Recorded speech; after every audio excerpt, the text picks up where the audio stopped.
ग्रहाणाम् आदिरादित्यो लोकरक्षणकारकः विषमस्थानसम्भूताम् पीडां हरतु मे रविः।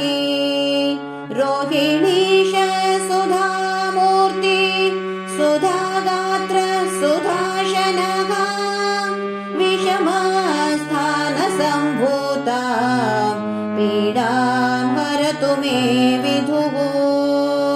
भूमिपुत्रो महातेजा जगतां भयकृत् सदा वृष्टिकृत् वृष्टिकर्ता च पीडां हरतु मे कुजः। उत्पातरूपो जगतां चन्द्रपुत्रो महाद्युतिः सूर्यप्रियकरो विद्वान् पीडां हरतु मे बुधः। देवमन्त्री विशालाक्षः सदा लोकहिते रतः अनेकशिष्यसम्पूर्णः पीडां हरतु मे गुरुः। दैत्यमन्त्री गुरुस्तेषां प्राणदश्च महामतिः प्रभुस्ताराग्रहाणां च पीडां हरतु मे भृगुः।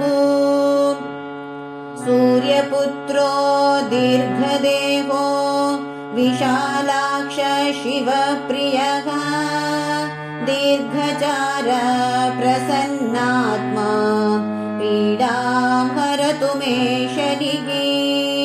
महाशिरा महावक्त्रो दीर्घदंष्ट्रो महाबलः अतनोश्चोर्ध्वकेशश्च पीडां हरतु मे शिखी। अनेकरूपवर्णैश्च शतशोऽथ सहस्रशः उत्पातरूपो जगतां पीडां हरतु मे तमः।